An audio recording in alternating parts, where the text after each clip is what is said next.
Obi-Wan Kenobi never told you what happened to your father. He told me everything that I needed to know. He said you killed my father.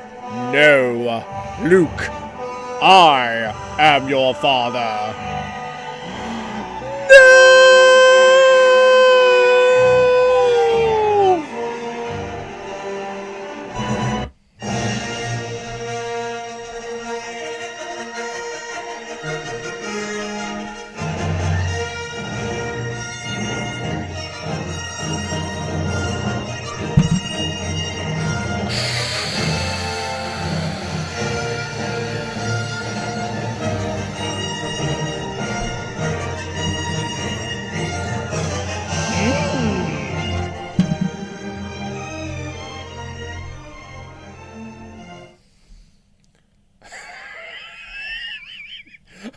So, I think quarantine's starting to get the best of me, boys and girls. But we're going to continue to learn about woo, the orchestra today, boys and girls. Thanks to my little Star Wars figures. So, let's get started.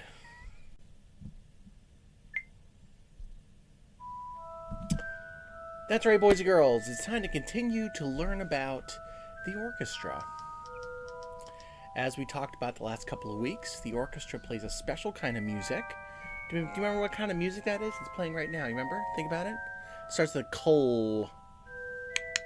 It's classical music, okay? And the orchestra is made up of lots of people who can play instruments well. They're called musicians, okay? It's not a magician. It's a musician. A little bit different. And the person who's in charge is a very special person that we call the conductor, okay? And all these people play their instruments and they all work together. Can you remember how many families there are in the orchestra? Remember? That's right. There's 4 families in the orchestra. Each one of the families has something special about them. In fact, we made our really cool maps about them last week. Let's go over that really quick. Here's our map of the orchestra. The whole front is filled with the largest family, which is called the strings family. Okay? We got violins and violas and cellos and basses. And right behind them, we have the whole woodwind family. And what makes the woodwind family interesting is that they're all made out of wood, or they used to be made out of wood a long, long time ago. Behind them, we have the brass family, and the brass family is made out of a shiny metal called, you guessed it, brass. And you have to blow into these brass instruments. And finally, way in the back, we have the percussion family.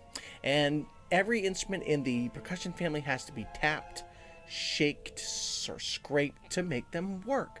They're usually very loud, and all those musicians have to stand up. That's why they're in the back. So all 4 of those families work together to make the orchestra what it is. What we're going to do today, boys and girls, is we're going to dive a little bit deeper into 2 of the families. We are going to dive into the strings family today. And we're also going to dive into the woodwind family today. And we're going to learn a little bit of the history about the instruments, how they work, and listen to some popular songs that feature those instruments. Okay? So here we go. Let's get started with the strings family. All right, boys and girls, let's take a couple minutes and let's talk about the strings family. Okay? In the strings family, you have 4 main instruments. You have the violin, the viola, the cello, and the bass. And if you look at the picture here, they all pretty much look the same, okay? But they're all different sizes. The violin's the smallest, the viola's a little bit bigger, the cello's a little bit bigger, and the bass is the biggest. Now here's the rule about instruments. The bigger the instrument, the lower the sound. Okay? Say that with me. Ready, set, go. The bigger the instrument, the lower the sound. So if the violin is the smallest, it's going to make the highest sound. And if the bass is the biggest, it's going to make the lowest sound. And that's how that works, okay? So let's look at the different parts of the string instruments. All right, boys and girls, so I put a little picture of a violin up here, and all the other string instruments work pretty much the same way. You'll notice that they all have the same kind of shape, okay? At the very tippy top, we have what's called the scroll. And that scroll, it looks cool, but it doesn't really do a whole much, okay? It just kind of looks really cool.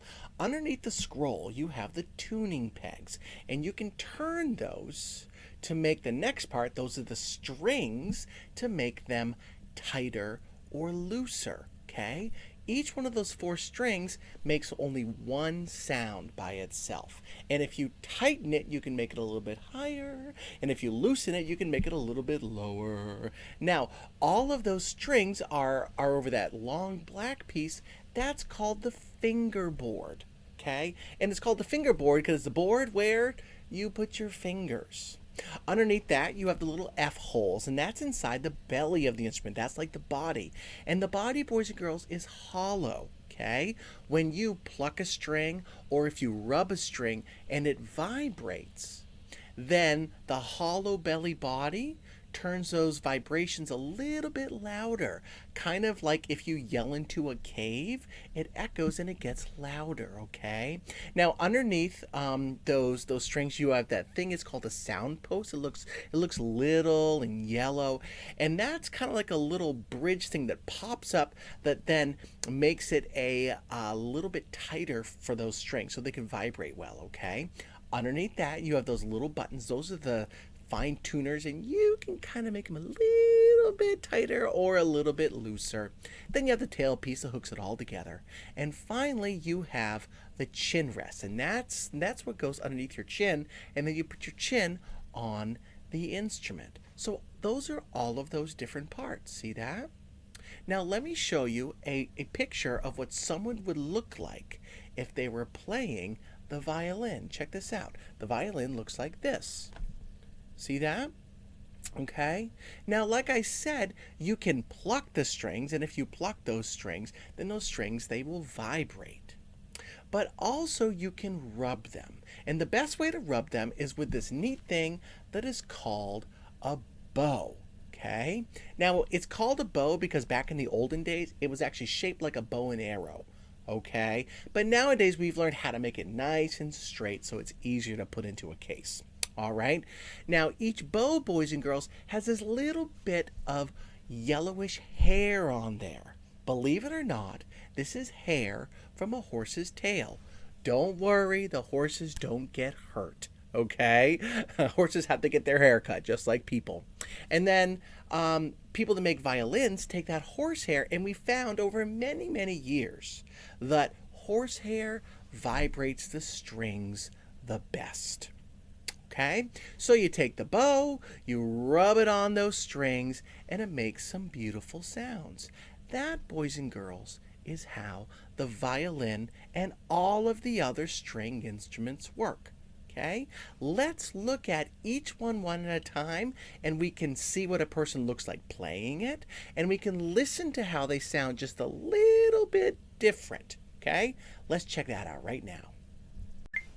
All right, boys and girls, we're going to go from smallest to largest. Okay, so we're going to start with the violin.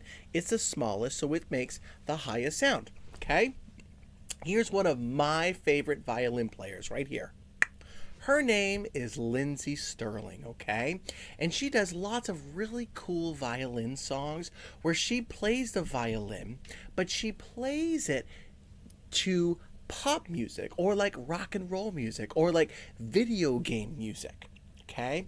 Before I play you some of Lindsay's music, though, I'd like you to listen to a classical piece of music, okay, played by a violin, okay, in that normal classical music style which the orchestra usually plays. This song, boys and girls, this is called Sonata for Solo Violin in D major, and it's by a man whose name is Sergei Prokofiev.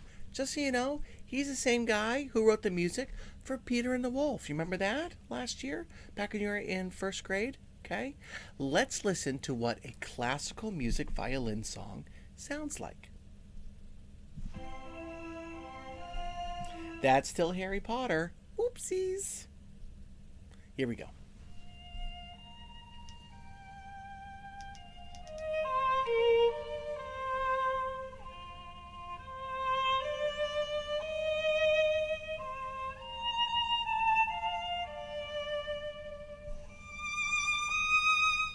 Isn't that nice, boys and girls? That's what the solo violin playing classical music sounds like.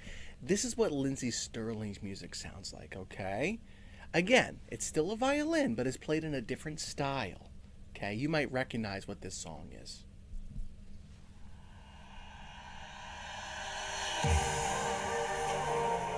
It's pretty cool. Keep listening.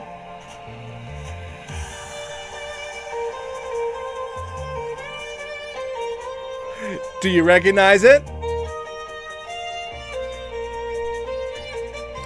It's Pokemon!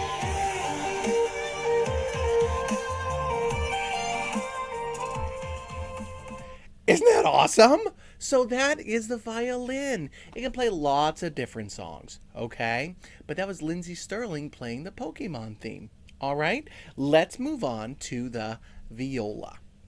So the viola right here, boys and girls, is a little bit bigger than a violin. Okay, let me put the two people side by side. Look at that.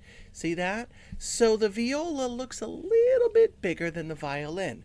Because it's a little bit bigger, it sounds a little bit lower. Okay, it sounds a little bit more, as they call, a little bit more mellow. All right, let's listen to what the viola sounds like. So we just heard the violin. Let's listen to the viola.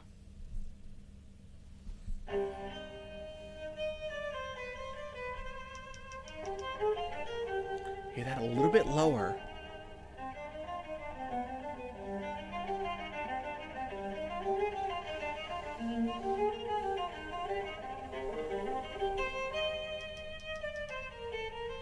Kind of cool, right? Okay, so that's the violin and that's the viola.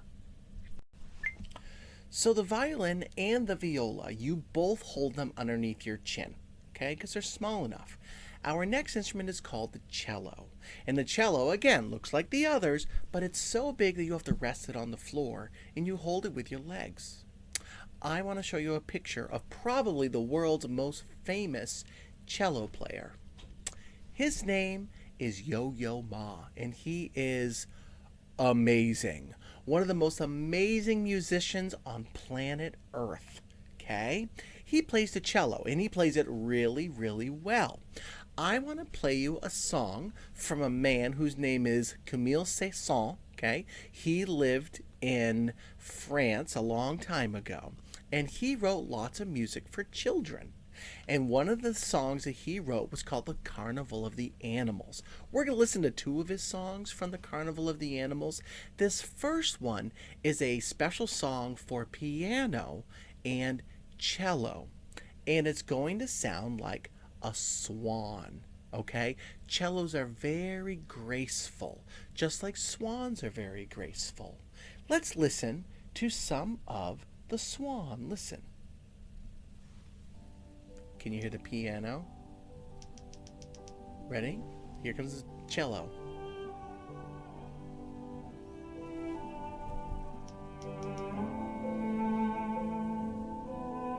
Hear that?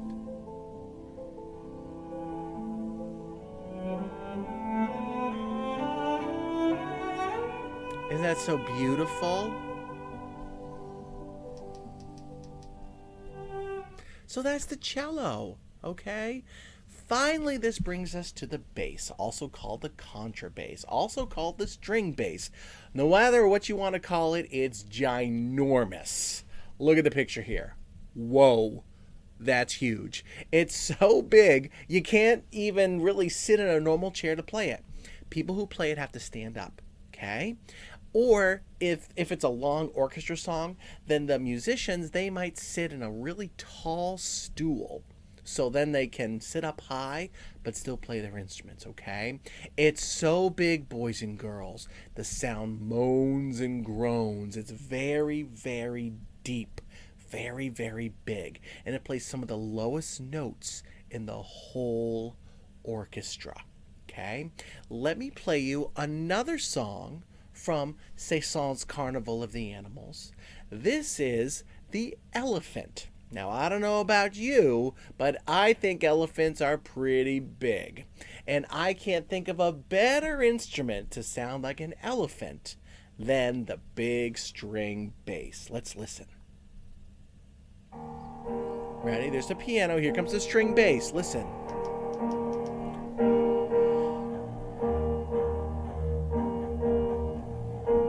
Can you hear that low rumbling?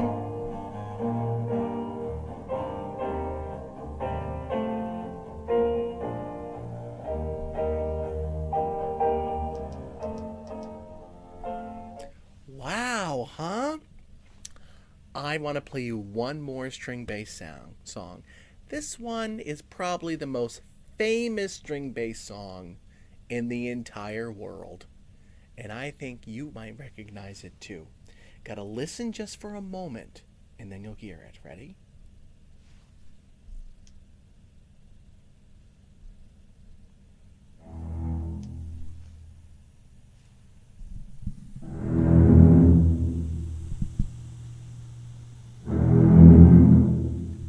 Isn't that spooky? Do you know what it is? It's that one right there. It's Jaws. And I'm gonna turn it off. Oh, that's way too spooky for me. But yeah, that is the string bass. Okay, and those are the 4 different instruments in the strings family. Remember, they all pretty much look the same, but they're slightly different sizes. Okay. All right, boys and girls. So to finish things up today, we're going to take a little bit of a string instrument quiz, okay? Just for fun, just to see what you notice, okay? Sound good? I'm going to give you the choice of 2 different string instruments, okay? But I'm only going to play one of those instruments on my speaker.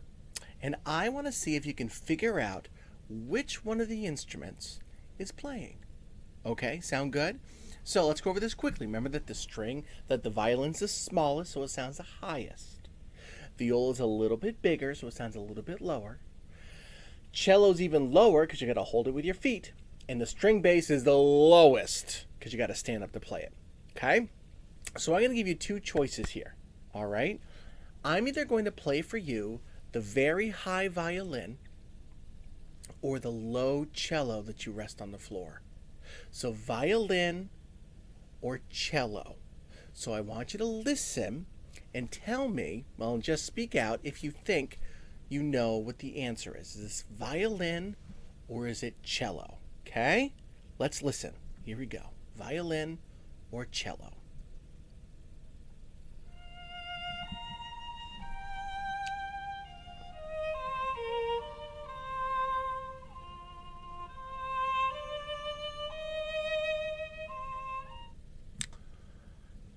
If you thought that it was violin, you're right. Yeah, good job. Give yourself a firework. Ready?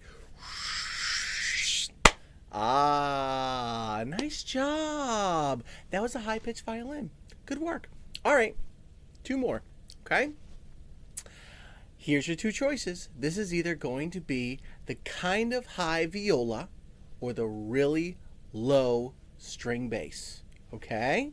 This is either viola or it's string bass. Let's listen.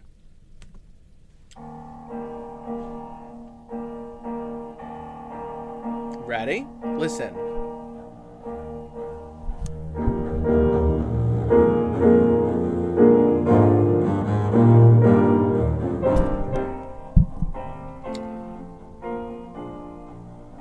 All right, you think you know? If you thought that that was the viola, sadly you're wrong. It wasn't the viola, it was the big low string bass. That's right, that was that elephant song. All right, hey, if you got it right, give yourself a firecracker. And you know what? If you got it wrong, give yourself a firecracker anyways. Here we go, ready? Ah, good job, boys and girls. So I had said that I was hoping that we were going to get to these woodwinds today. It looks like we ran out of time, so I kind of went a little bit too blah, blah, blah, blah, blah, blah, blah. But don't worry, we'll learn about the woodwinds next week. Okay? And as always, you know what I say. Booyah.